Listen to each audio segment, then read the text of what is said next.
The confrontation at the checkout line seemed to stretch time itself. Evan Miller stood next to Mary Lucas, feeling the weight of every impatient glance, every muttered comment that slipped from the nearby customers. The fluorescent lights buzzed overhead with a cold, indifferent hum, and the sharp, antiseptic smell of floor cleaner clung to the air. It was a small scene by the world's standards, but to Evan, it felt enormous, a silent test of everything he had promised himself he would stand for once he left the uniform behind. Mary Lucas remained still, her thin hands gripping the worn leather strap of her faded handbag. Her back was slightly stooped, not from weakness but from years of carrying invisible burdens that the world chose not to see. The cashier's voice had lost its edge, now tinged with something closer to anxiety, sensing that the atmosphere had shifted against her. Evan glanced at Mary, catching a flicker of old pain behind her composed expression. It reminded him of his mother, the way she had accepted humiliations in silence, believing dignity was something you fought for quietly, even when no one noticed. Just as the tension seemed unbearable, the store's automatic doors slid open with a mechanical sigh. Footsteps, crisp, deliberate, undeniable, echoed across the polished linoleum. Heads turned first in curiosity, then in awe. A figure entered, wearing a sharply pressed army dress uniform that seemed to shine under the cheap store lights. The man moved with an authority that needed no announcement, General Arnold Blake, a legend even in the far corners of towns like Fairview. General Blake's presence filled the supermarket like the slow, unstoppable rise of a tide. He was flanked by two aides, their faces set in solemn professionalism. Every step he took across the floor was measured, heavy with purpose. His eyes scanned the scene before him, the frozen cashier, the shrinking manager hurrying forward with a pained smile, the gathering crowd of curious shoppers. And there, standing steadfast in quiet solidarity, Evan Miller, a young man who still carried in his stance the discipline of his training, even without the visible trappings of a uniform. The general said nothing at first. He simply observed, the rigid set of his jaw revealing a fury kept tightly leashed beneath decades of command. The store manager, a middle-aged man with thinning hair and a name tag that read Allen, practically stumbled toward him, one hand nervously tugging at the hem of his polo shirt. He launched into hurried apologies, his voice a choked mixture of fear and desperation, assuring the general that it was all a simple misunderstanding and that we deeply respect all military families. The words hung limp in the air, unconvincing and too late. A few shoppers exchanged glances, their earlier impatience now curdling into shame. General Blake gave the manager a single, curt nod, not of agreement, but of acknowledgement that his cowardice had been seen and recorded. Then he shifted his gaze to Mary. The transformation in his face was almost imperceptible, but Evan caught it, the hardness softened by a deep and genuine respect. Blake approached her with a slow, deliberate reverence, as though Mary Lucas were a monument herself. Mary, who had endured the indignity with grace but clear exhaustion, straightened slightly as the general neared. The lines on her face, the thinness of her frame, the tremble in her hands, all bore witness to a lifetime lived in the long, lonely shadow cast by sacrifice. Evan remained at her side, silent but unwavering, the old instincts of protection rising within him. He could feel the stares of the other shoppers pressing against his back, a mixture of guilt and curiosity now replacing their earlier annoyance. It was as if an invisible weight had settled over the entire store, pinning them in place, forcing them to bear witness to something they had been all too ready to overlook.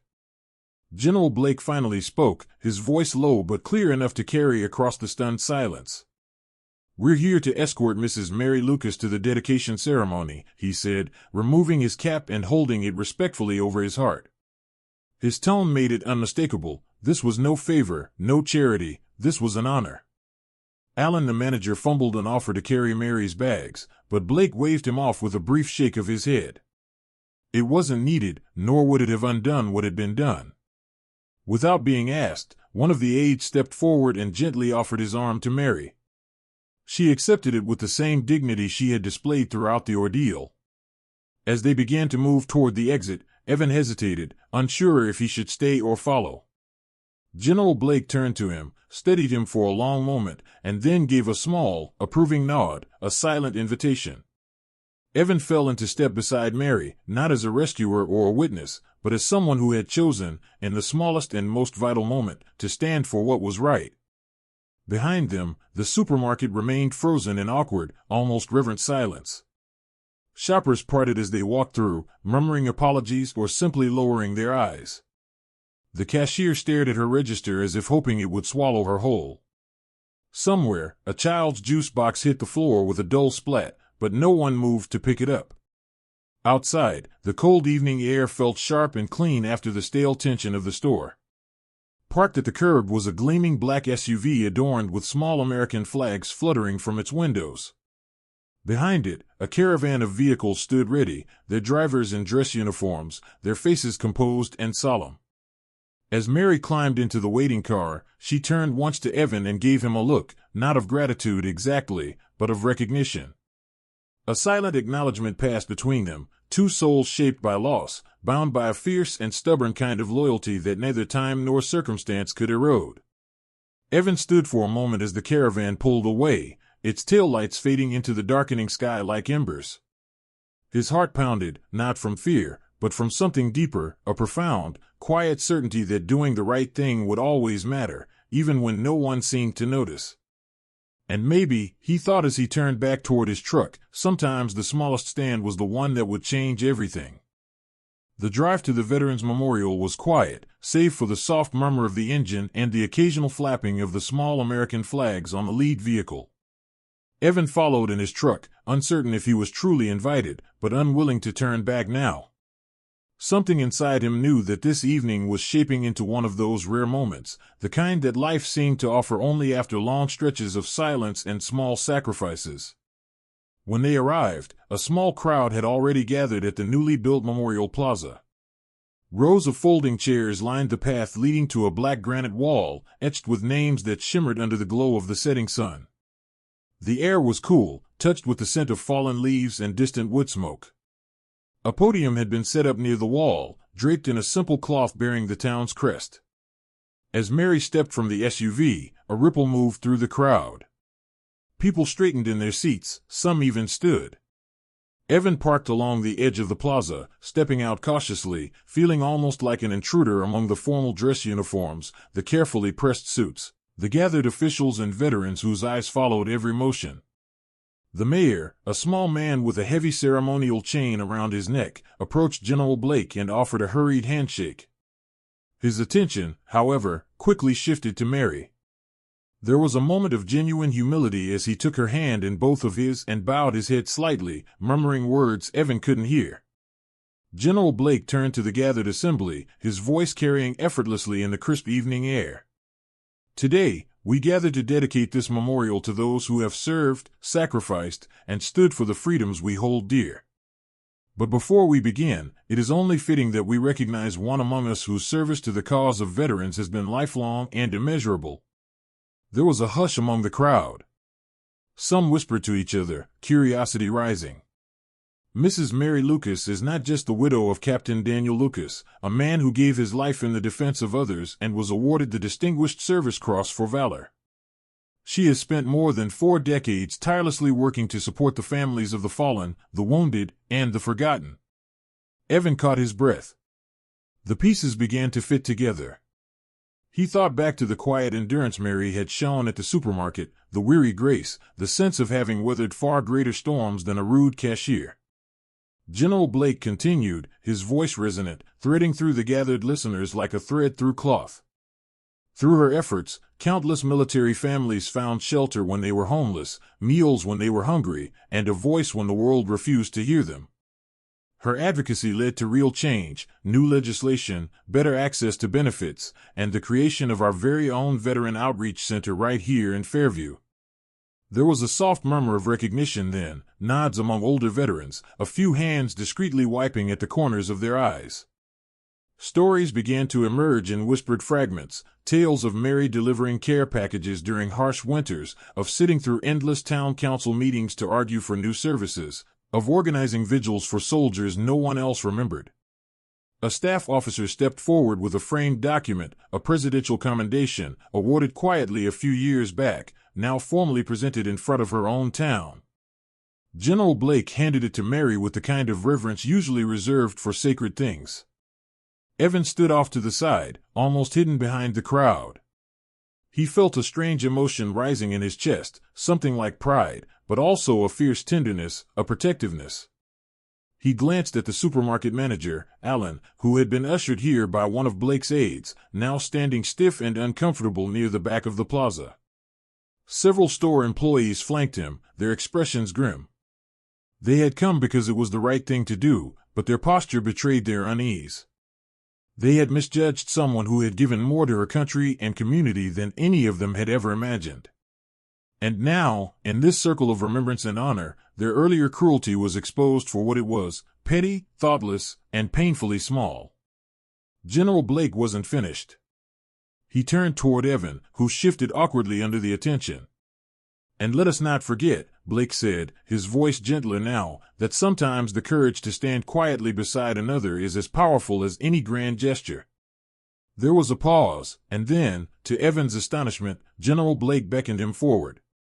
The crowd parted, and Evan walked up slowly, feeling the heavy gazes settle on him. He had not done anything remarkable, he thought. He had only refused to turn away. He had simply done what anyone ought to have done, and yet, he realized, that was exactly the point. General Blake produced a small, simple object, a silver coin, engraved with the emblem of the Corps of Engineers on one side and the words Semper Fortis, always strong, on the other. "This is not an award, Mr. Miller," Blake said quietly, handing the coin to him. "It's a reminder that in the moments when it would have been easier to look away, you stood." Evan closed his fingers around the coin, feeling the cool metal press into his palm. It felt heavier than its size suggested, weighted by meaning, by witness, by the silent agreement that kindness without expectation is the only real kind. A long silence followed, not empty but full of things too large for words: gratitude, humility, the memory of all those who had given something of themselves so that others might endure. Mary Lucas reached out and took Evan's arm gently as they stood together before the memorial wall. The granite gleamed under the last light of the sun, each etched name a testament to lives lived with honor. Evan saw her fingers brush lightly against one name, Daniel Lucas, and he realized that everything she had endured had been for this, for memory, for dignity, for love that refused to be forgotten. Behind them, the small crowd remained silent, many with bowed heads. Some, who had watched the supermarket scene unfold only an hour ago, now stood with tears sliding down their cheeks. The change was palpable, as if the very ground had shifted, as if the simple act of standing up had cracked open something better within the town. Evan felt it too, a quiet conviction that goodness, once set into motion, moves outward in waves, reaching places and hearts the giver may never even know. And in that golden, fading light, under the slow unfurling of the first evening stars, it became clear to everyone there, it was never about grand victories. It was about small choices, made bravely, that built a bridge across silence and sorrow, from one soul to another. The night after the ceremony, the town of Fairview felt different, as if the ground itself had soaked up the weight of what had happened and breathed it out as something new. News of the supermarket incident, the public dedication, and Evan's small but vital act spread faster than gossip ever had. The local paper ran a headline the next morning: "In a moment of need, one man stood tall." Evan's name was printed below, but he barely noticed. He hadn't done it for recognition, and if anything, the attention made him uncomfortable. Still, the consequences could not be avoided. Fairview was a small town. Rumors and stories traveled like wildfire down its narrow streets, through the aisles of the grocery store, into the booths at the diner, and across the coffee counters at the gas station. At the supermarket, the fallout was immediate. Corporate headquarters sent down representatives in expensive suits and grim expressions, not to congratulate but to clean up the mess. Alan, the store manager, was demoted within a week, reassigned to a quiet outpost in another town. The cashier who had dismissed Mary Lucas so coldly was quietly let go, her absence explained away with words like performance review and policy violation. But Fairview wanted more than scapegoats. In a rare display of corporate humility, the supermarket announced a sweeping new initiative, Veterans First, a program dedicated to training employees in respectful service, offering discounts to military families, and creating a visible space of honor inside the store itself.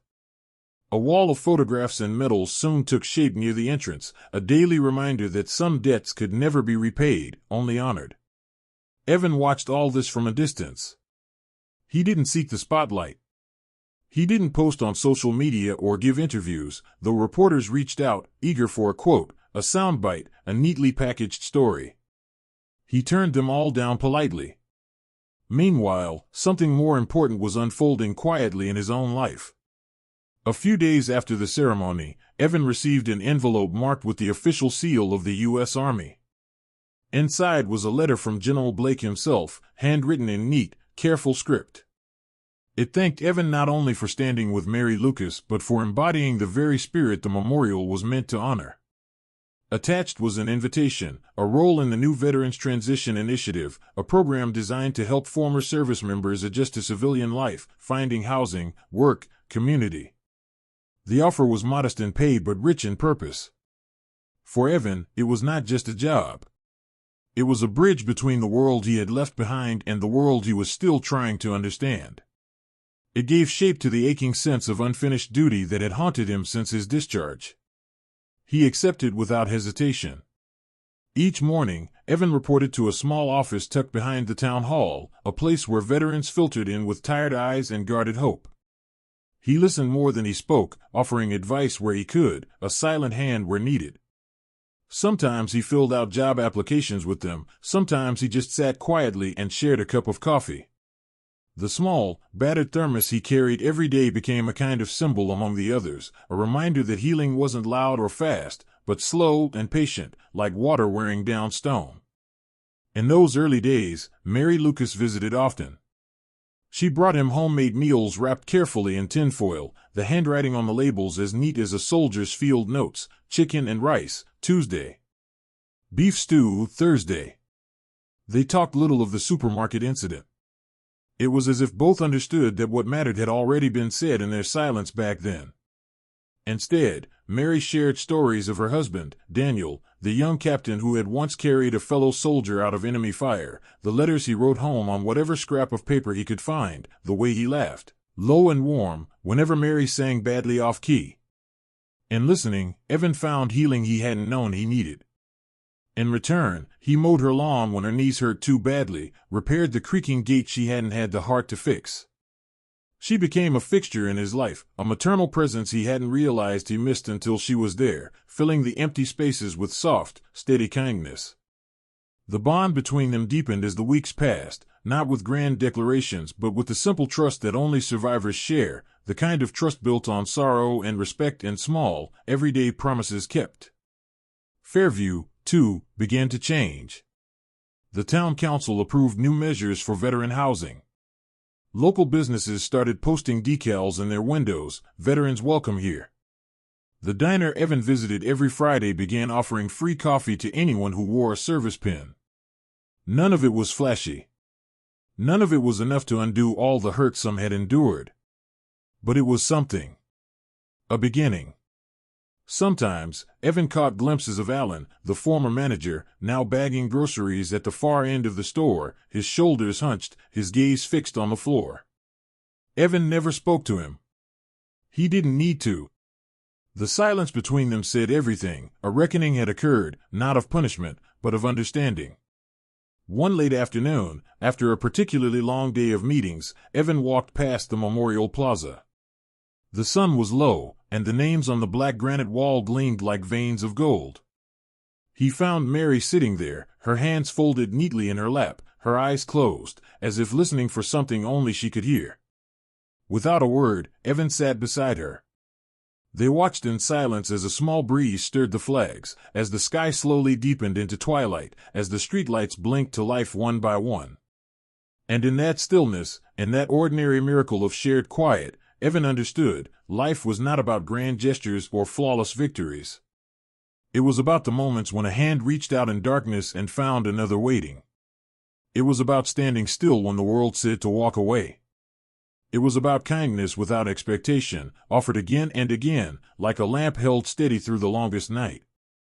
The seasons shifted slowly in Fairview. By the time winter's first frost clung to the edges of car windows and rooftops sparkled under brittle morning sunlight, Evan Miller had settled into a life he hadn't planned but found himself grateful for. The Veterans Transition Initiative grew stronger each month, not because of sweeping government grants or polished speeches, but because of something far simpler: people showing up, day after day, with open hands and steady hearts. At first, it was small things. A local mechanic offered free oil changes to veterans. The high school history teacher invited Evan to speak to his students about service, sacrifice, and what it meant to come home and find the world unchanged while you yourself were entirely different. Slowly, even those who had once looked past men like Evan, or women like Mary, began to shift their gaze. They saw not burdens, but bridges. Not relics of an old war, but builders of a new peace. It wasn't dramatic. There were no parades, no fireworks, no ticker tape drifting down like confetti.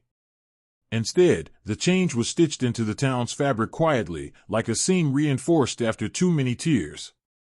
The supermarket became a daily reminder of that shift.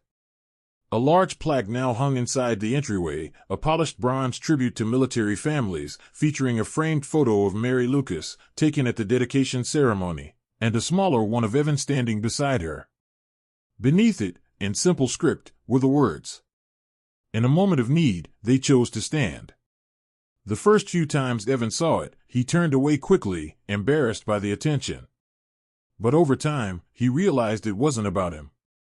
It was about memory, the invisible threads that bind one generation to the next, so that no sacrifice, no kindness, ever truly disappeared. Mary continued to visit him weekly, bringing more than just meals. She brought conversation, stubborn advice when he forgot to take care of himself, and a sense of belonging that had eluded him for too long. In her presence, Evan felt the heavy ache of loneliness lift, like morning mist burned off by the rising sun.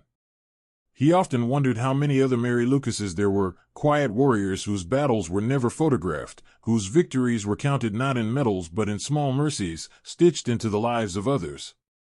He knew he would spend the rest of his life honoring that truth, even if no one else ever saw. One afternoon, as Christmas approached, Evan found himself sitting alone at the Memorial Plaza. Snow drifted in lazy spirals, frosting the ground and softening the hard edges of the world. The names on the granite wall were dusted in white, as if blanketed in a quiet promise: "You are not forgotten." From his coat pocket, Evan pulled out the silver coin General Blake had given him. He turned it slowly between his fingers, feeling the smoothness of the engraved words, "Semper Fortis." Always strong. It was not a strength measured in muscle or medals. It was the kind born of choosing compassion even when it cost something. Especially when it cost something. As the town's streetlights flickered to life, casting golden halos against the dark, Evan thought of that night in the supermarket, the small, unremarkable choice to step forward, to simply stand beside someone who deserved better. How close he had come to doing nothing. How easy it would have been to stay silent, to mind his own business, to believe that one man couldn't possibly matter in the vast machinery of indifference. But he had stepped forward. And the world, in its quiet, stubborn way, had shifted. A soft sound interrupted his thoughts. Evan looked up to see a young boy approaching, no more than 9 or 10 years old. He wore a worn jacket too thin for the weather, his cheeks flushed red from the cold. In his hand, he clutched a folded piece of paper. "You're Mr. Miller, right?" the boy asked, his voice trembling slightly, more from nerves than the cold. Evan nodded. "My brother, he's coming home from overseas. Mama said we wouldn't have made it without you helping with the paperwork. She told me to say thank you." The boy held out the paper, a crayon drawing of a soldier standing beside an American flag, a stick figure family smiling up at him. Evan took it carefully, feeling the sudden, sharp sting of tears he didn't bother to blink away. "Tell your brother welcome home," Evan said quietly. The boy nodded solemnly and ran off, his footsteps kicking up small bursts of powdery snow. Evan stared at the drawing for a long time. It wasn't official recognition. It wasn't a medal. It was something better. It was proof that kindness, given freely, had roots deeper and stronger than anyone could measure. He stood and brushed the snow from his coat. Before leaving, he placed the silver coin gently at the foot of the memorial wall, resting it against the cold granite. It wasn't a surrender. It was a gift, a silent pledge to those who had come before, and to those who would come after. As he walked away, Evan felt no need for speeches or applause. The snow continued to fall, soft and steady, covering the ground like a quiet benediction. In that small town, on that ordinary evening, a simple truth pulsed through the darkness. Kindness without question is enough. And Evan Miller, once a soldier, now simply a man, carried that light forward, one quiet step at a time.